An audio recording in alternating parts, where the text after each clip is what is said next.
some examples with you, okay? But I'm going to give you just an exponential function real quick that is of the form a, so I'm going to write y equals a times b to the x, okay? And basically what it allows me to do is change these numbers. So anything of this form, let's just write these so that we've got integers here. Let's go 1 to 5, increments of 1.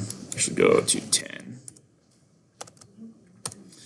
So that's A, and then let's go B, also 1 to 10 by increments of 1. All right, so we're looking at things that look like this blue function here. But if we look at those, I'm just going to make this a value right now a 1. Okay. All of these are all exponential curves. Now they're a little bit different because of the number that's getting raised to the exponent. So like this, for instance, when x is 2, we'd have 16 back, right? Okay. So when I'm looking at x value of being 2 here, we're going to get a y value of, we see 16 getting back. Does that make sense? Okay. Now, if I make that out to 7, okay, now what I'd be looking at when an x value is 2, the y value for that is going to be right here at 49. Does that make sense? Okay. But all exponential graphs are going to look like that. Okay. They're going to quickly increase from the left to the right. Okay. Now, what we can do is we can actually change this 1 out here to a larger number, and basically it just takes every y value on this graph here. So every y value that 7x would have, let's actually make it smaller. So every y value that 1 times 3 the x would have, okay? So think about this y value right here is 1, right? Where my cursor is. When I change the a number to 2, it just doubles that 1, okay? When it was here, this had a y value of 3, right? When I move that to a 2, now that y value is 6. Okay, because think about this. If I just have, let's just compare things real quick algebraically.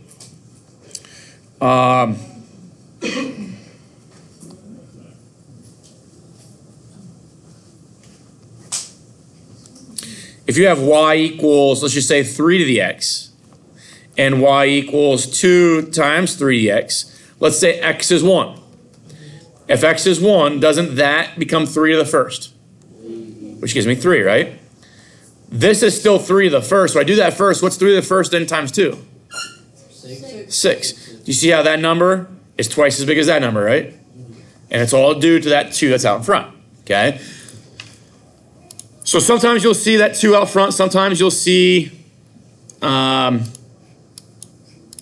as a 1. So usually if it's a 1, they don't write it, and they just write y equals 3 to the x, okay? But all of our exponential functions look like this. So that's what we're going to try to deal with in these charts today, okay? Every exponential function, like I said, is of the form y equals a times b to the x, okay? Much like every linear equation is y equals m times x plus b, right? At some stage, okay, we can take every linear equation and write it that way. So what I want to do is I want to go through these charts and see, are they linear, are they exponential? Okay, it's usually there's a couple questions in your homework that ask you to do this, but the math end of course exam or the algebra 1 end of course exam in the past has targeted this process, okay? We should remember some of this from earlier in the year, okay? If I want to create the equation that this table is being created by, I first have to recognize, excuse me, that there is a increase of 1 over here. Okay, and remember that increase right here is your change in x values, correct? Okay, now I'm going to look to see if there is a common difference here. So that's plus 5, plus 5, plus 5. Would you agree that that is your change in y? Okay? Change in y divided by change in x is what thing that we know about? It's rise over run, which is called the slope. Okay? So when I take this 5 and I divide it by that 1, I get that 5, which is the m right there, right? So writing a rule here, I'd have y equals 5 times x, but I don't know what b is yet, right? The easiest way to find b is to take one of these points and plug it in. Okay? I'm going to plug in 0, 3. So I plug in 0, 3, I get y is 3, x is 0, add to a b. What's 5 times 0? 0. So I just got b equals what? 3. B equals 3. And there's my equation. Does that make sense? So this was linear. Okay? And the way we determine linear is if there is a consistent or constant change in x, followed then by a common or constant change in y. That's how we determine whether something's linear or not. Okay? Let's look at this next one. Okay? Look at your x's. How do they increase? 1. Plus 1, right? So that's something we're interested in. We want that to happen. There has to be a common difference between your x's. And to realize that, don't they have to be in order? I don't want that to be like 3 and then down to 0 and then to 2 and then back to 1, right? So they got to be in order. But now let's look at this. What am I doing here? What is an option to go from 4 to 8? Add 4. Now what do I get when I go there? That's plus 8, correct? And this is going to be plus 16, right? So that is not linear, correct? The change is this number here is not the same as it was in the last one. Okay? I mean, you could keep kind of doing now change between the 4 and the 8 and the 8 and the 16. But if I don't see that there is a difference there that is consistent with adding, I'm going to see if there's one with multiplying. What did I multiply by 4 to get 8? 2. 2. What about 16? 8 to get 16? 2. 2. 16 to get 32? 2. Times 2, right? Okay. Could I have, to get that same times 2, could I have taken this number and divide it by 4? 16 divided by 8? 32 divided by 16? So some people like to do it that way to find that common, we call that a common ratio.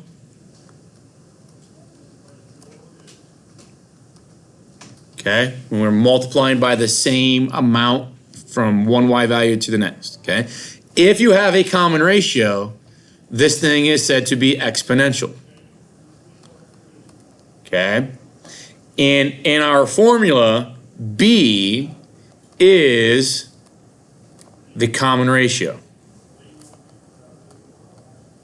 Okay, so that is the thing right there that is generating this like times 2 idea. So what I'm going to do, I'm going to write an equation here. Y equals a times, now the ratio was 2 and to the x. Does that make sense?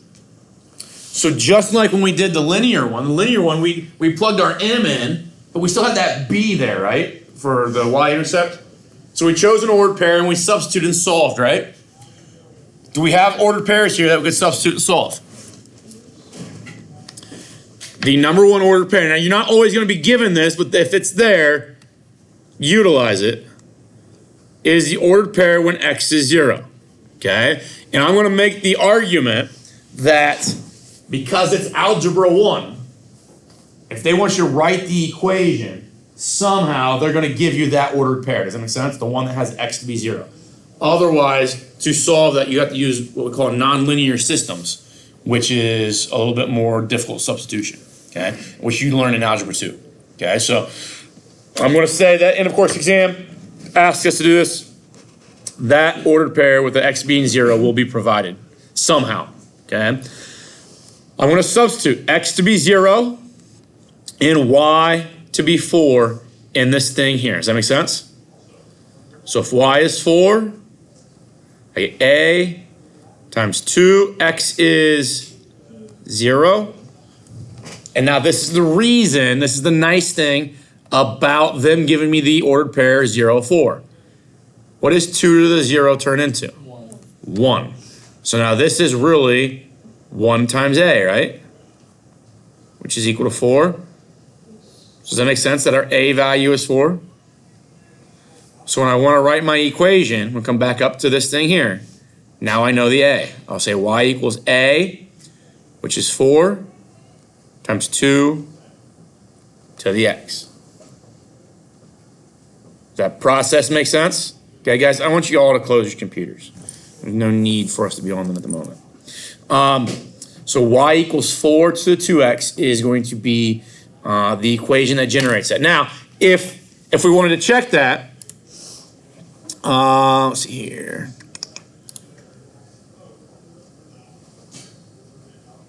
A couple different ways you can do it if the internet works.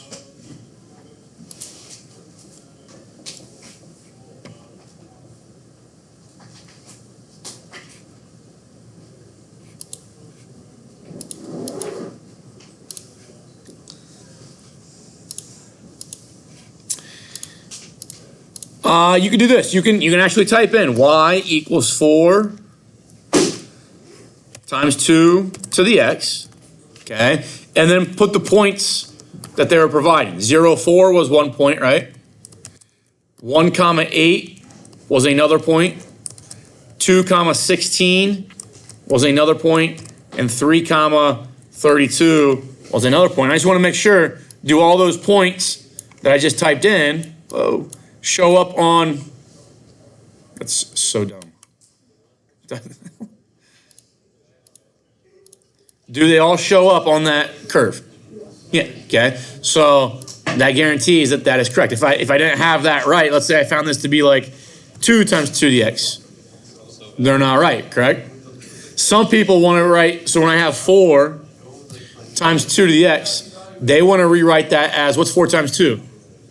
8. They want to write it as 8 to the x. What does 8 to the x have those points on it? No. Okay, and I'll explain why you can't, algebraically, why you can't do that here in a moment. But that's one way of checking it. Another way of checking it is, it's really the same thing, is taking just 4 times 2 to the, now I'm going to use a different letter than x. So I put x, it will graph it, and I won't be able to substitute. So when you're trying to use your calculator to substitute, you can't use x's and y's. You have to use different letters. So I'm going to use t. So if t is 1, did we get an ordered pair, or sorry, t is 0, do we have the ordered pair 0, 4? If t was 1, remember t is really my x value. If it's 1, do I get 1, 8? 2, 16, 3, 32. Okay, so this rule is generating this table, so I know that that rule is correct. Does that make sense to everybody? Okay.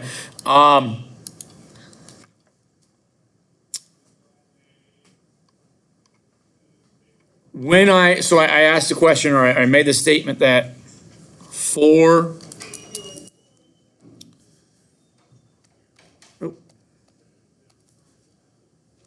times 2 to the x does not equal 8 to the x. Does anybody know why?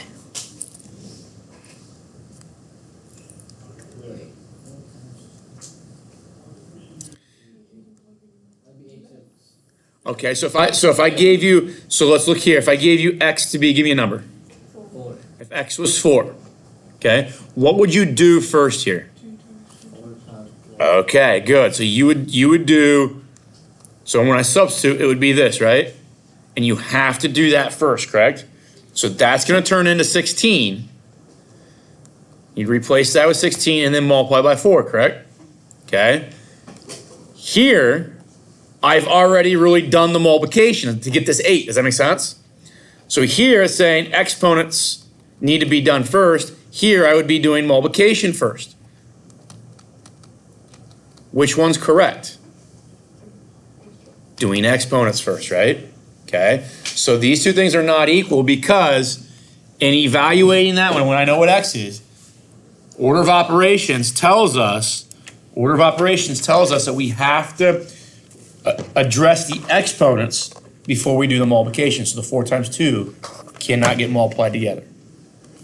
Okay. So let's do another one of these. Let's look at this one here. Okay, so what is the difference in the x's? 1.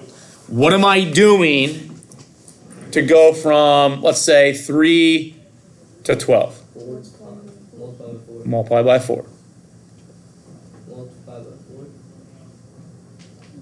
We good with that? Okay. So if that is, because that's called a common ratio.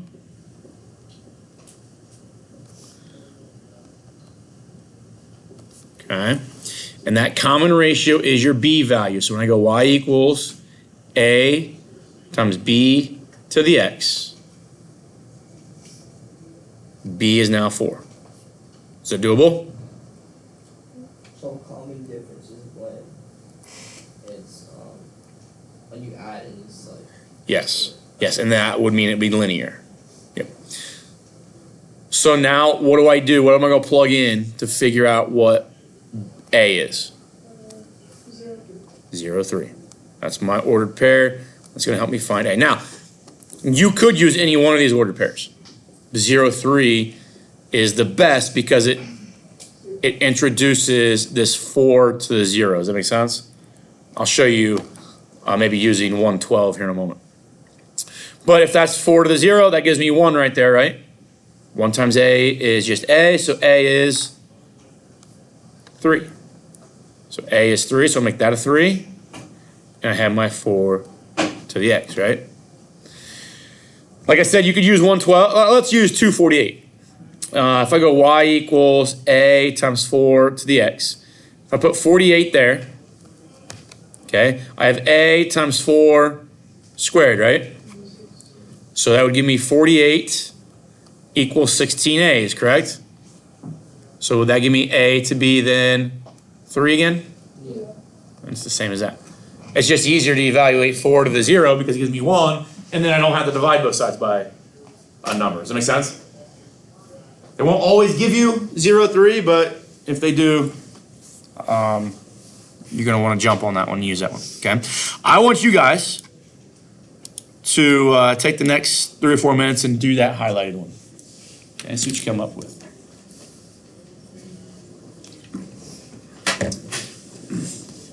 And one of you guys over there that's just sitting not doing anything might be on the board trying to display this.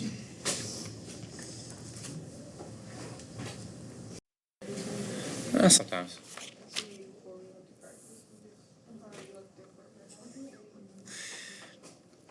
All right, so what are my x's doing? Plus 1. Okay. And then the y's are multiples of 5. Good. So what is that times 5? What does that give me? That's what value? That's the b. So we're going to have y equals a times 5 to the x. So then y is 7 and x is 0, right? So say it again. Okay, so 7 equals, so that's going to be 1. And then I got my a, right? So when I write my equation, y equals a, which is 7, times b, which we said was 5, right? Raised to the x. Okay? Okay. A quick question for you. We'll skip over this fraction one here for the moment. We come back to that tomorrow. A quick question for you. You guys know what meiosis and mitosis and that kind of stuff is? Yeah, mitosis is when plants do something in their stems. Meiosis is same thing but something different. No, meiosis, isn't that like 4 daughter cells and then meiosis is splitting 2? What? You said like both the same words, just different things. To be honest with you, I don't know what the differences are. That's what it is. But I think it's how like chromosomes match up, right? Yeah. That kind of stuff. But it's all about how Plants make food. If that's photosynthesis. Oh, I thought this. But if I start with one cell, okay, as my initial cell, okay, what does that always turn into? Two cells, okay? So the picture kind of looks like that, right? So 2 cells. And then that's going to turn into 3. I said 4. 4. Oh, 4. Because doesn't this one, so again, they split and like chromosomes match up. So they both each split, right? And that gives me 4. So 4 cells. And 8. And then it gives me 8. So No. maybe your picture looks like that. So it gives me 8 cells. And the next one, each one of those is going to split and it's going to give me 16. And then it's going to give me 32, right? Okay. Now think about this. If this is, let's say this happens, these split every 1 minute. Okay. So at time 0, I had 1 cell. So I have the order pair 0, comma 1 cell, right? At 1 minute, you have how many cells? 2 cells. You have 2 cells. At 2 minutes, you have 4 cells. 4 cells. At 3 minutes, you have 8 cells. 8. At 4, you would have 16, 5, 32, right? So now here's my question. If we put those, because those are ordered pairs, those are X's and Y's essentially, right? Or times, comma, cells, okay? So maybe this is my time, and this is my number of cells. But at time 0, I'm just transferring these order pairs into a table. So 0, 1, 1, 2, 2, 4, 3, 8, 4, 16, right? What are my X's doing here, or my times? 1. All adding by 1, right? What are you doing with these? Adding by 2. 2. Wait. Well, I added 1, add 2, add 4, add 8. So it's not adding the same thing every time. I'm timesing by 2, right? Because they're doubling, correct? And that's so that right there is what you guys learn from in science, that cells double in their life cycle, right? Okay. So those are going to double. If we're just thinking about the mathematics, isn't this exponential? Isn't that times 2 my b value? So I have y equals a times 2 to the x. And now if I substitute, let's just substitute one of these ordered pairs. What ordered pair makes the most sense to substitute? 0, 1. 0, 1. So if y is 1, I get a times 2 to the 0. 2 to the 0 turns into 1, right? So what's a? 1. A is 1. So I have the equation y equals a times b was 2 raised to the x. A lot of times we just write that as y equals 2 to the x. But when you guys did meiosis, mitosis, and you talk about cells replicating themselves, it's exponential, right? Okay? And hopefully that demonstrates that link between science and math. Now, all populations do that, okay? Whether the population is growing or the population is decaying or kind of like dying off. Does that make sense? Okay? So, like human populations increase exponentially, okay? Whether we look at a small like community, okay, maybe we just look at like Lima, or we look at like maybe a country or something like that. Or we can look at it globally, populations are exponential. Now, that being said, there's also, so the current rate of population growth is positive right now, so that means we're having more children than we are people dying. Does that make sense?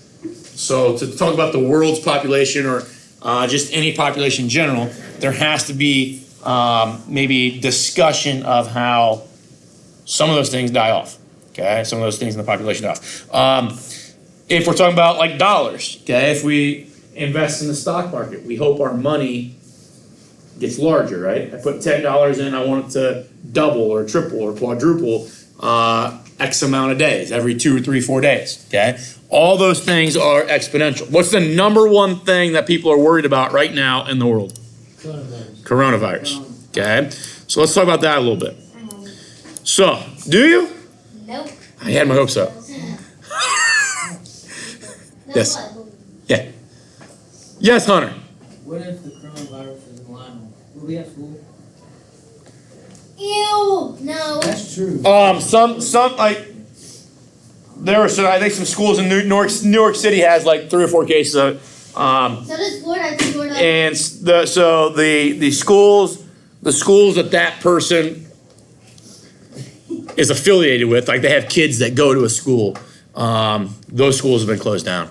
I don't know, the probability of us getting that is rare. Okay, so back in 2016, H1N1 was you guys heard of swine flu? Yeah. Okay, that killed like 20,000 people before we even started doing anything about it. My, Okay.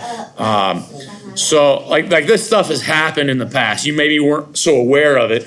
If you go back, it usually happens coincidentally on election cycles. Okay, when we're electing presidents. So this stuff happens. I just don't know that it's something that they always bring to the surface to talk about, unless there's something in the maybe political realm that could be altered because of it. So the politicians created coronavirus. Oh, I'm not saying they created it, but a lot of them, along with the media, is maybe perpetuating the fear of it. Does that make sense? Which maybe they wouldn't have done 2 years ago if we weren't having an election. But regardless of that stuff, let's say, so where did it originate? China. Okay. So my Earth here is going to be kind of a crappy drawing, but you get the idea. So there's North America, South America. I got Antarctica down here, right? We got what? Europe. Okay, we got Africa here. So, like over here, like way over there. That's more like Russia, but even further to the right there, we would have China, right? Does anybody know what district or province this started in? Hong Kong. I don't know. No, I know this. not in China. Beijing. No, Hong Kong is not in China. It was not Beijing. Yes, it is. Beijing. Wuhan. Okay, that's where it started. That district. Okay, now this started. Okay, if you go back and trace some of this stuff, we were aware of it in like January.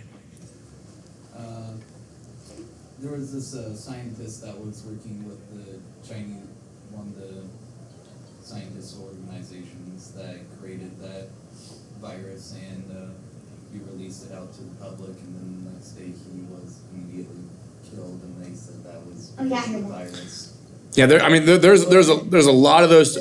There's I just read an article yesterday, and it's actually it's through the government released this case that's in courts that there were 3 guys. One of them is a Harvard professor that was working with, he was a biology or biological engineer that was working in the Wuhan province, and they just got arrested and that kind of stuff. So there's all these, like, I don't want to call them conspiracy theories, but there's all these theories that I love those. what we're seeing in the news, that this stuff came from people eating and trading bats and stuff like that.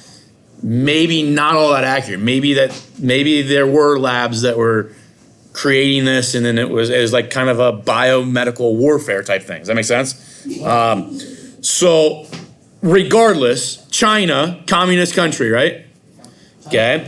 So China's communist country, they don't like to have, as the government, they want all the control, right? So they don't want dissonance. They don't want their people to disobey them. They don't want their people to have thoughtful thoughts, okay? They want them to just be kind of like minions and just go about doing what the government wants them to do. If you were to go to China, like their internet in South Korea, North Korea, same kind of way, they restrict their internet, okay? Meaning that they really can only see the things that the government wants them to see. Religion is constricted, okay? A lot of people that, Christians are persecuted a lot over there, just because it's a free thinking type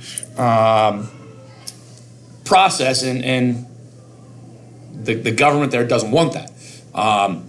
So they're extremely secretive, okay? This virus gets out, and it's at least a month before other countries are made aware of it. Does that make sense? So China's trying to cover this up. But so Wuhan, just think about this. Wuhan, they estimated that 5 million people visited and left the epicenter of where the coronavirus was released, okay, and then traveled to different parts of the world. Does that make sense? So now think about this. Let's just instead of thinking about 5 million people, think about one person.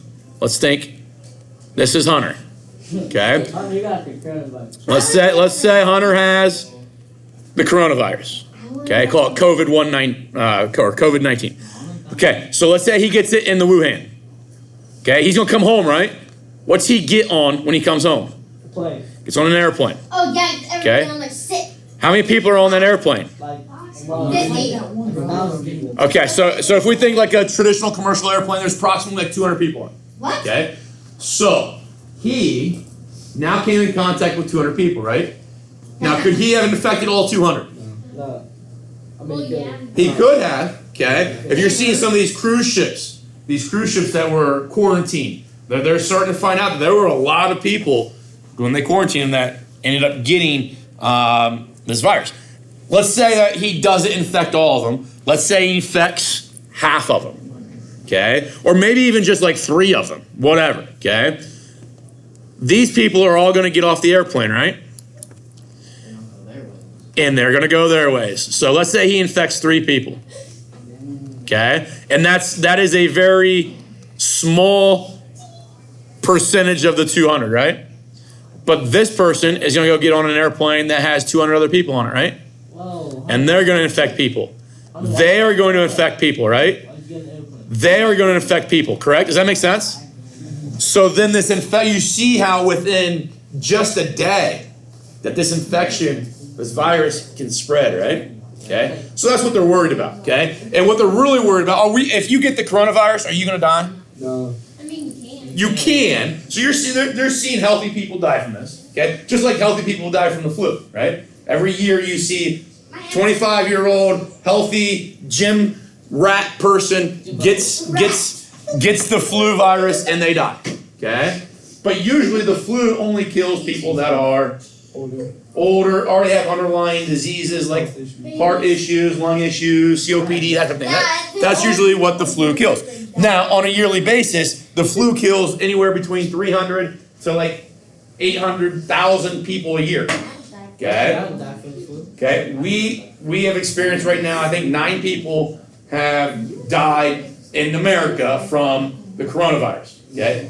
But I think 7 of those came from the same nursing home in Washington. Does that make sense? Okay, so old people already have underlying conditions, that kind of thing. It's mostly isolated there in the state of Washington. Now, just think about this. So what they're worried about is that, the flu has I think a 0.1% mortality rate, meaning that if 100 people get it, let's put it this way, so it's 0.1%.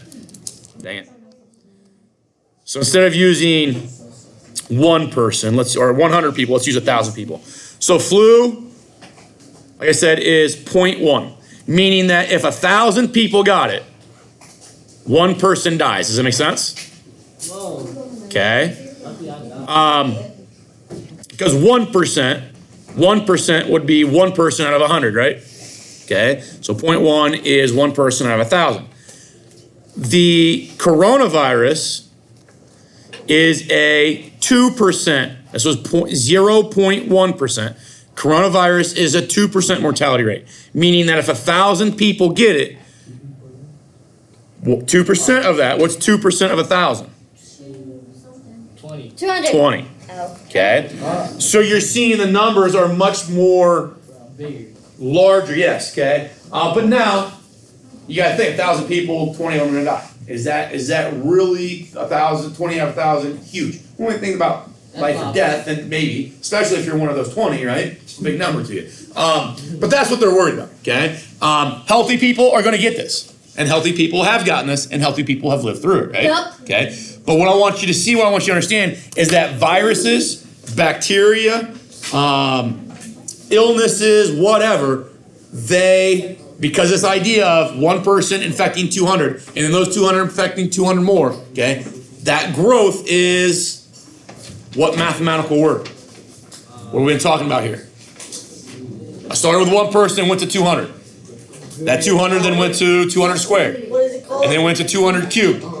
It's a common ratio. It's exponential. Okay? So the way illness is spread is exponential. Okay? The way populations grow and decrease is exponential. Okay? So there's a lot of things going on right now in your science classes, maybe things in the real world that we can kind of correlate to this type of math. Tomorrow, the first thing I want to do tomorrow, guys, is I've pulled off some questions out of the previous end of course exams that deal with exponential functions. And I want to go through 2 or 3 of them with you. And then we can prepare a little bit for Friday's test. Remember, Friday's test, you can have a half piece, or you can have a full piece of paper if you want, with notes on it. I've put on an optional review. Last time I gave you 2 points for optional reviews, right? And I'll keep that. I'll keep 2 points per question. Okay? So that should, if we do it, help us twofold. It should help us on the test, and it should obviously help us increase our scores regardless.